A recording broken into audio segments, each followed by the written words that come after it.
صلی اللہ علیہ وسلم کے وصال ظاہری کے ایام قریب آئے تو حضور نے سرخ پٹی باندھی، تیز بخار ہے نبی کریم کو، دو صحابہ سہارا دے کے مسجد میں لائے، نبی پاک علیہ السلام کو بظاہر سہارا کے لایا گیا۔ کریم رسول نے لوگوں کو جمع کیا، حضور آج کیا ہونے والا ہے، آج کیا کہا جائے گا، آج کس لیے میٹنگ بلائی ہے؟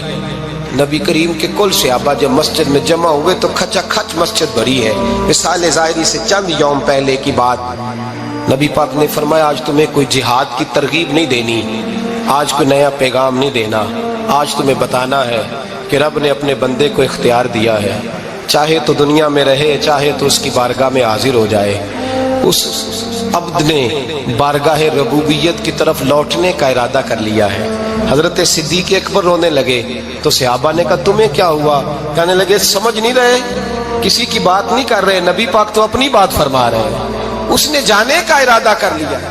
سنیے میرے بھائی، محبوب پاک نے فرمایا بھائی کسی شخص کو میری طرف سے کوئی تکلیف پہنچی ہو تو بدلہ لے سکتا ہے، بدلہ لے سکتا ہے، کسی کو تکلیف پہنچی ہو۔ صحابہ پھوٹ کے رونے لگے، محبوبہ کرم ہی کرم ہوا ہے، رحمت ہی رحمت آئی، آپ کے بارے میں گمان کرنے والا بھی دائرہ ایمان سے نکل جائے گا۔ حضور آپ کیا فرما رہے ہیں؟ فرمایا نہیں بھائی اٹھو۔ پیچھے سے جناب عکاشہ بن محصن اٹھے، ہاتھ کانپتے ہیں، آگے بڑھے، کہنے لگے یا رسول اللہ ایک جنگ کے موقع پر آپ نے درہ مارا تھا، ننگی پیٹھ پر صفیں سیدھی کراتے، بات دل میں رہ گئی ہے، میں نے بدلہ لینا ہے۔ نبی کریم نے فرمایا بلال دوڑ کے جاؤ، فاطمہ کے گھر درہ پڑا ہے، درہ لاؤ۔ سیدنا بلال حبشی کہتے میں گیا، دستک دی، سیدہ طیبہ طاہرہ حضرت فاطمہ فرمانے لگی بلال کیسے آئے ہو؟ اماں جی وہ درہ چاہیے تھا۔ سیدہ کو تشویش ہوئی، کہنے لگے بلال نہ تو جنگ پہ جانا ہے، نہ جہاد ہے، نہ کوئی ایسا موقع ہے، حضور کی تو طبیعت مبارک بظاہر بڑی علیل ہے، درہ کیا کریں گے؟ حضرت بلال عرض کرنے لگے اماں جی ایک صحابی بدلہ لینے لگے ہیں، صاحب طبقات نے جملے لکھے ہیں، کہتے ہیں بی بی صاحبہ نے درہ بھی دیا اور امام حسن حسین کو بھی باہر نکالا۔ فرمانے لگی عکاشہ سے کہنا 100 درے مارے، ان دو شہزادوں کے جسم پر نبی پاک کے قریب نہ جائے، میں نے 2 بچے پیدا ہی اپنے محبوب پر قربان کرنے کے لیے کیے، ان کو لے جائے۔ حضرت بلال کہتے میں 2 شہزادے لے کے آیا، اور جب دروازے میں میں لے کے پہنچا تو نبی پاک نے دیکھا تو آنکھوں میں آنسو آ گئے، فرمایا ان کو بٹھا دو، مجھے پتا ہے فاطمہ نے کیا کہہ کے بھیجا ہے۔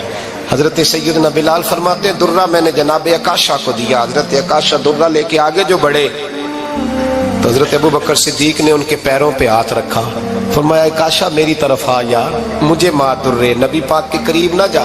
مصطفیٰ کریم نے فرمایا ابوبکر تو ہٹ جا، اسے آنے دے۔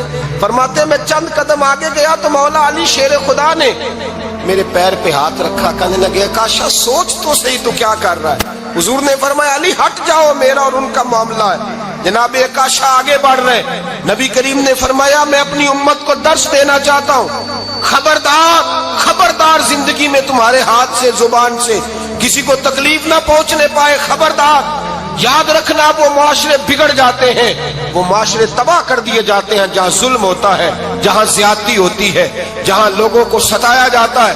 محبوب کریم کے قریب آئے حضرت عکاشہ کہ حضور میری پیٹھ ننگی تھی، آپ بھی ذرا کپڑا ہٹائیے۔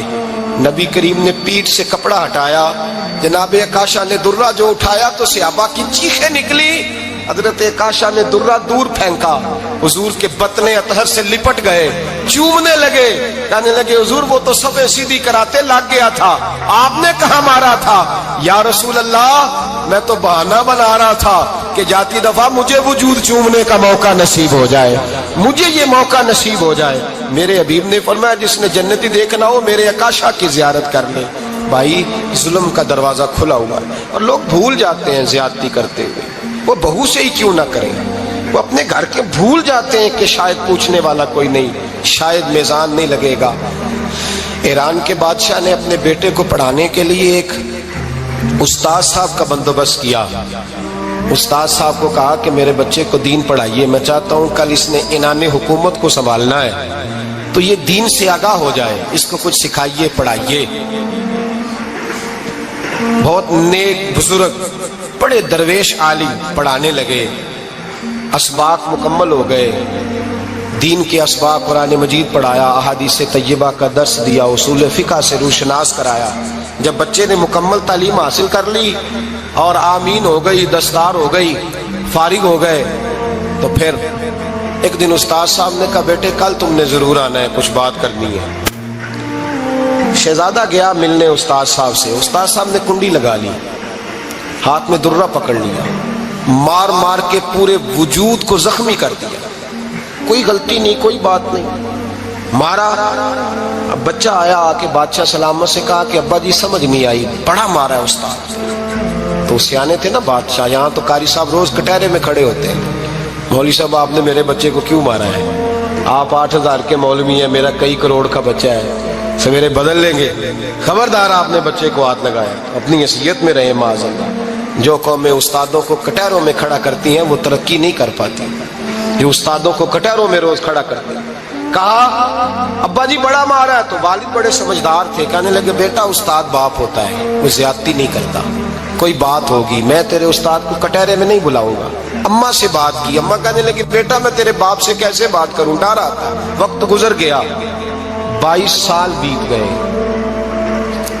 22 سال گزر گئے، بادشاہ کا انتقال ہوا، شہزادہ تخت پہ بیٹھا، پہلا حکم یہ دیا کہ میرے استاد کو بلاؤ، پہلا حکم۔ استاد جی بوڑھے ہو گئے تھے، چھڑی کے اوپر ٹیک لگا کے آئے اور بھویں سفید ہو کے جھک گئی تھیں، یوں آنکھ کھول کے بڑی مشکل سے دیکھا، کہنے لگے شہزادے حکم ہو۔ کہا میں شہزادہ نہیں، اب میں بادشاہ بن گیا ہوں۔ استاد جی 22 سال بیت گئے، آپ نے مارا تھا، پر وہ درد چونکہ زیادتی کی تھی، میرا قصور کوئی نہیں تھا، تو نہ میری روح سے درد گیا ہے نہ میرے جسم سے گیا ہے، میں بے